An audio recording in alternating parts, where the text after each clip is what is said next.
दोस्तों, इस कहानी के पिछले भाग सुनने के लिए हमारे चैनल को विजिट करें। अब आगे ये क्या बोल रहे हो? केशव पंडित हैरानी में पूछता है। मेरी जिंदगी साधना से जुड़ी हुई है पिताजी, मैं चाह कर भी उसे खुद से अलग नहीं कर पाया। आज मैं उसके साथ शादी के बंधन में बंध जाना चाहता हूँ और ये शुभ काम आपको ही करना होगा। बेटा, मैं नहीं करवाऊंगा ये शादी। मुझे वो लड़की पसंद नहीं है और शादी करनी ही है तो किसी पंडित से करवाओ। मैं शादी साधना से करना चाहता हूँ। मेरी शादी करने में रुचि नहीं है, बस साधना के साथ बंधना चाहता हूँ प्रेम के बंधन में। आप आशीर्वाद देंगे तो खुशी होगी मुझे, आपके आशीर्वाद के बिना कुछ नहीं होगा। केशव पंडित ने कहा, मैं ऐसा कोई आशीर्वाद नहीं दूंगा, चले जाओ यहाँ से। मैं मंदिर में साधना के साथ आपका इंतजार कर रहा हूँ पिताजी, प्रेम कहकर घर से निकल जाता है। भीमा और रेणुका मंदिर पहुँच गए। मदन ने कहा, बहुत प्यारी जोड़ी लग रही है तुम्हारी। स्वामी जी अभी आते होंगे, पंडित जी को मनाने गए हैं। भीमा ने कहा, उन्हें मनाने की क्या जरूरत है? मदन ने कहा, प्रेम तुम्हारी शादी करवा देगा, लेकिन उसकी और साधना की शादी कौन करवाएगा? भीमा ने कहा, क्या स्वामी जी और साधना शादी कर रहे हैं? ये चमत्कार कैसे हुआ? मदन ने कहा, ये तो भगवान ही जाने, उन दोनों की बातें ही निराली है, हमारी समझ से बाहर है। लो, प्रेम आ गया। प्रेम ने कहा, चलो चलो बैठो तुम, ज्यादा देर मत करो, शुभ काम में देरी नहीं करनी चाहिए। वैसे बहुत अच्छे लग रहे हो दोनों, मैं धन्य हूँ कि तुम दोनों की शादी करवा रहा हूँ। प्रेम ने रेणुका और भीमा की शादी सुख शांति से संपन्न की। मदन ने कन्यादान किया। जब वो दोनों आखिरी फेरा ले रहे थे तब साधना और वर्षा भी आ गए। मदन ने कहा, अरे वाह, बड़ी प्यारी लग रही है मेरी बहना लाल जोड़े में। भैया छेड़ो मत, मुझे पता है मैं कैसी लग रही हूँ, जल्दी जल्दी में ठीक से तैयार नहीं हो पाई। प्रेम ने कहा, बहुत प्यारी लग रही हो साधना। साधना शर्म से लाल हो गई। पहली बार प्रेम ने उसे ऐसी बात बोली थी, वो भी सबके सामने। भीमा फेरे लेते वक्त सोच रहा था, स्वामी जी तो बिल्कुल बदल गए, शायद प्यार ऐसा ही होता है।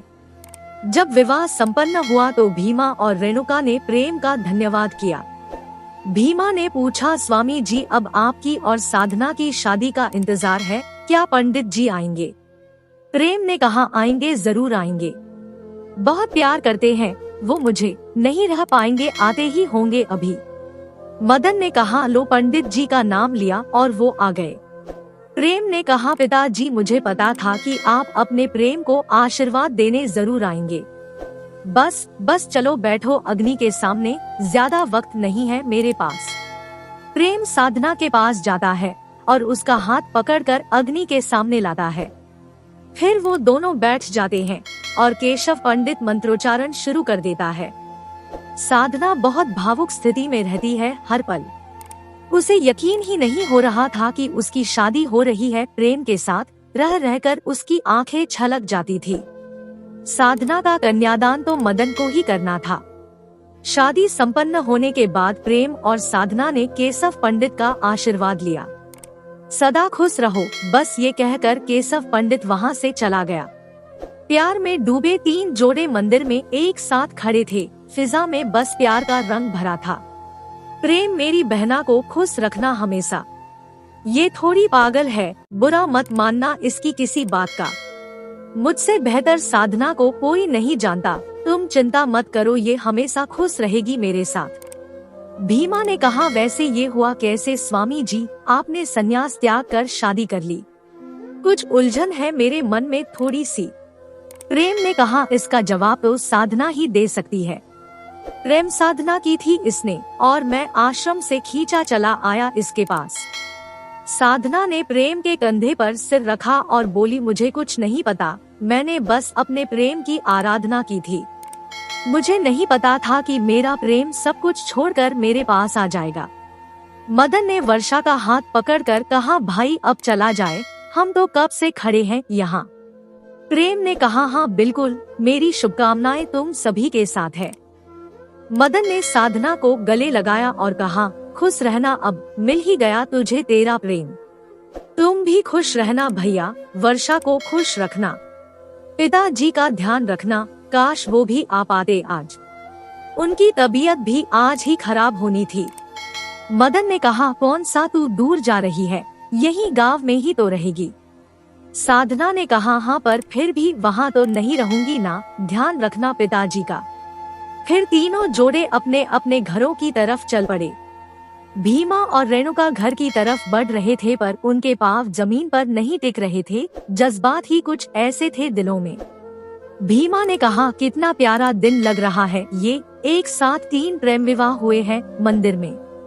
रेणुका ने कहा, हाँ बहुत प्यारा दिन है भीमा, बहुत प्यारा दिन है, लेकिन अब ढल रहा है, अंधेरा होने वाला है, जल्दी चलो। अब डर की क्या बात है, पिशाच तो मर चुका है। रेणुका ने कहा, हाँ पर मुझे रात में बाहर डर लगता है। भीमा ने कहा, बस आ गया घर अपना, वो देखो सामने, आज खूब हंगामा होगा उस घर में। रेणुका ने धीरे से कहा, कैसा हंगामा? भीमा ने कहा, सुहागरात है हमारी मेम साहब, हंगामा तो होगा ही। रेणुका ने हंसते हुए कहा, ऐसा कुछ नहीं होगा अभी। भीमा ने कहा, क्यों, अब किस बात का इंतजार करना है, ताला खोलो पहले, मुझे जोरों की भूख लगी है। भीमा, बताओ क्या खाओगे? भीमा ने कहा, आज हमारी शादी हुई है, कुछ खास हो जाए, छोले पूरी बनाऊं क्या? हाँ ठीक रहेगी। रेणुका ने खाना बनाया और दोनों ने साथ बैठकर आराम से प्यार से खाया। मैं ये बर्तन साफ कर दूं भीमा, तुम आराम करो। भीमा ने रेणुका का हाथ पकड़ा और कहा, छोड़िए ना ये सब, आपसे दूरी बर्दाश्त नहीं हो रही मुझे। रेणुका ने कहा, मुझे थोड़ा वक्त दो अभी, मैं किसी उलझन में हूँ। कैसी उलझन? भीमा ने पूछा। पंडित जी हमारे प्यार को पाप बोल रहे थे, इस कारण दिल बहुत व्यथित है। मैं खुद को तुम्हें समर्पित करना चाहती हूँ, पर मन में विचारों का जंजाल है। मैं थोड़ा ये काम कर आऊं, शायद मन ठीक हो जाए। पागल है वो पंडित। वो कौन होता है हमारे प्यार को पाप का नाम देने वाला? पापी तो वो खुद है, झूठा है एक नंबर का। छोड़ो उसकी बातें भीमा, मैं खुद ही परेशान हूँ, वो बातें दिल में चुभ गई कहीं। भीमा ने पूछा, क्या आप पछता रही हैं मुझसे शादी करके? ऐसा नहीं है भीमा, मेरा हृदय व्यथित है, मैं ठीक हो जाऊंगी, मुझे थोड़ा वक्त दो। आप नहा लो ठंडे पानी से, मन को शांति मिलेगी। रेणुका ने कहा, वही सोच रही हूँ, तुम आराम करो, मैं ये थोड़ा सा काम करके आती हूँ, नहा भी लूंगी साथ ही। प्रेम अपनी दुल्हन को साथ लेकर जब घर पहुंचा तो केशव पंडित अपना सामान बांध रहा था। पिताजी आप कहाँ जा रहे हैं? मैं अब मंदिर में ही रहूंगा, वैसे भी मैं यहाँ रात को ही आता था, अब रात भी मंदिर में ही गुजार लूंगा, खुश रहो तुम दोनों यहाँ। साधना केशव पंडित के पाँव में पड़ गई। नहीं पिताजी, आज हम घर आए हैं और आप जा रहे हैं, ऐसा अनर्थ ना करे आप। हमारे वैवाहिक जीवन की शुरुआत हम आपके आशीर्वाद से करना चाहते हैं, आपकी छत्र छाया हम पर बनाए रखें। उठो बेटा, ऐसा नहीं है कि मैं नाराज होकर जा रहा हूँ, तुम्हारे कारण मेरा प्रेम घर लौट आया, मैं तो आभारी हूँ तुम्हारा, खुश रहो तुम दोनों यहाँ। तुम दोनों के बीच मेरा क्या काम, मैं मंदिर में ही ठीक हूँ और मैं आता जाता रहूँगा। प्रेम भी केशव पंडित के कदमों में गिर जाता है और कहता है, धन्यवाद पिताजी, आपने हमारे प्रेम को स्वीकार किया, यही हमारे लिए बहुत है।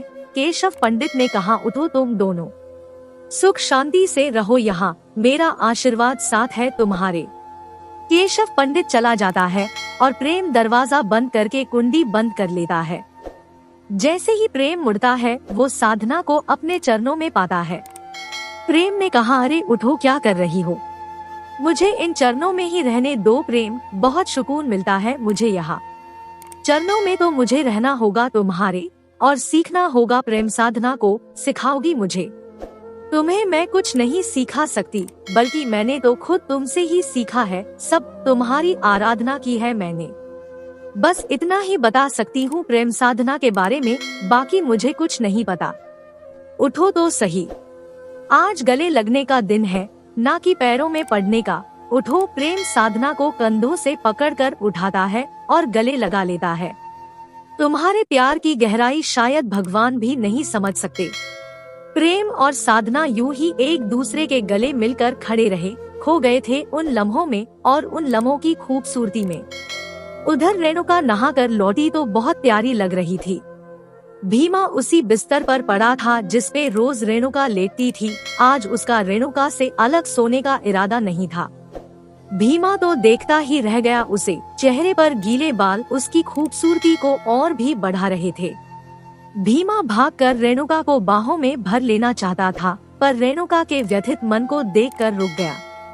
आप बहुत सुंदर लग रही हो मेमसाब। रेणुका गुस्से में चिल्लाई, खबरदार मुझे मेमसाब कहा तो तुम्हारा मेमसाब कहना भी मुझे दुखी कर रहा है। माफ कर दीजिए, अब आगे से नहीं कहूँगा। भीमा का चेहरा उतर गया। रेणुका को जल्दी ही एहसास हो गया कि उसका चिल्लाना गलत था। वो भीमा के पास आई और उसके चरणों में बैठ गई। मुझे माफ कर दो भीमा, मुझे चिल्लाना नहीं चाहिए था, मैं बुरी पत्नी हूँ ना। भीमा ने कहा, नहीं आप बुरी नहीं हैं। मेरी जुबान पर बार बार मेमसाब ही आ जाता है, अब से आपको रेणुका ही कहूँगा। तुम डांट पड़ने पर ही सही काम करते हो, ऐसा क्यों? हवेली से आदत पड़ी हुई है आपकी डांट की। याद है आपको, एक बार मैं लेट हो गया था शक्कर लाने में तो बहुत डांटा था आपने मुझे। तब से डरता हूँ आपसे, इसलिए मेमसाब भी नहीं जाता जुबान से। रेणुका ने भीमा के पाँव पर सिर रख कर कहा, तुम्हारी बीवी बन गई हूँ अब, तुम मुझे डांट कर रखो वरना सिर चढ़ जाऊंगी तुम्हारे। फिलहाल तो आप बिस्तर पर चढ़ जाओ, देखना चाहता हूँ कि मेरी बीवी है कैसी। क्या देखना चाहते हो? अश्लील बातें मत करो मेरे साथ। भीमा के शरीर में उत्तेजना हो रही थी, इस कारण भीमा थोड़ा अनकंफर्टेबल महसूस कर रहा था। अश्लील बातें? मैं तो आपको यहाँ आने को बोल रहा हूँ। आप ही का तो बिस्तर है, यहाँ नहीं लेटेंगी क्या? आज आप, मैं भी यही लेटूंगा आज तो। रेणुका ने भीमा की हरकत को देख लिया। ये क्या, तुम तो तैयार बैठे हो, मैं यहाँ नहीं लेटूंगी आज। ना बाबा ना, मैं नहीं आऊंगी तुम्हारे पास। भीमा ने कहा, कब से इंतजार कर रहा हूँ आपका, इंतजार करते करते ये हाल हो गया। रेणुका ने भीमा के पाँव पर सिर रखा और बोली, मेरे स्वामी आज मुझे माफ कर दीजिए। सच में मन व्यथित है, आज मैं उस तरह से समर्पित नहीं कर पाऊंगी मैं जैसे मैं चाहती हूँ। मुझे थोड़ा वक्त दो, अब हम पति पत्नी हैं, किसी बात की जल्दी नहीं है। ठीक है, हम आज कुछ नहीं करेंगे, लेकिन मैं आज आपके साथ ही सोऊंगा, अलग नहीं लेटूंगा अब। रेणुका बोली, पहले इसका कुछ करो। आप मुझे यूं ही तड़पा रही हो, है ना? मैं जाता हूँ अपने बिस्तर पर, मुझे नहीं लेटना यहाँ, भीमा ने कहा और उठने लगा। पर रेणुका ने उसे रोक लिया। रुको, मैं आती हूँ, मैं तड़पा नहीं रही तुम्हें, मुझे क्या मिलेगा तुम्हें तड़पा के, रेणुका ने कहा और खड़ी हो गई। रेणुका ने कहा, हटो पीछे, मुझे लेटने दो। भीमा पीछे सरक गया और रेणुका भीमा के बाजू में लेट गई। भीमा, मैं चाहती हूँ कि हमारा पहला मिलन यादगार हो, व्यथित मन से मैं तुम्हें सहयोग नहीं दे पाऊंगी। इन परिस्थितियों में हमारा पहला मिलन कहीं सिर दर्द ना बन जाए, इसलिए तुम्हें इंतजार करने को कह रही हूँ। कर लूंगा इंतजार जितना आप चाहें, पर आप अब मुझसे दूर नहीं रहेंगी। बहुत प्यार करता हूँ मैं आपको, मैं इंतजार करूँगा आपका। जब आपका मन होगा तभी हम इस मिलन में लीन होंगे। रही बात मेरी उत्तेजना की, वो तो आपको पता ही है कि वो मेरे बस में नहीं है। आपके ख्याल से ही उत्तेजित हो रहा है आज तो मेरा मन, पर आप चिंता ना करें, ये आपको नुकसान नहीं पहुंचाएगा। रेणुका घूमकर भीमा से लिपट गई। ओ भीमा, मैं बुरी बीवी साबित हो रही हूँ तुम्हारे लिए। तुम तड़प रहे हो और मैं बेकार की बातों में पड़ी हूँ। शादी सिर्फ संभोग ही तो नहीं है, प्यार तो मिल ही रहा है आपका बेसुमार, और क्या चाहिए मुझे? मेरे नजदीक रहें आप यूं ही, आपसे दूर नहीं रह सकता मैं अब, आप बस यूं ही मेरे पास रहें हमेशा। कुछ अलग सा ही प्यार था भीमा और रेणुका का, अलग ही रंग में भीगा हुआ, पर उतना ही खूबसूरत था जितना कि कोई भी प्यार हो सकता है। दोस्तों, इस तरह ये कहानी यही समाप्त होती है। कहानी कैसी लगी जरूर बताना। फिर मिलेंगे एक और नई कहानी के साथ, तब तक के लिए विदा।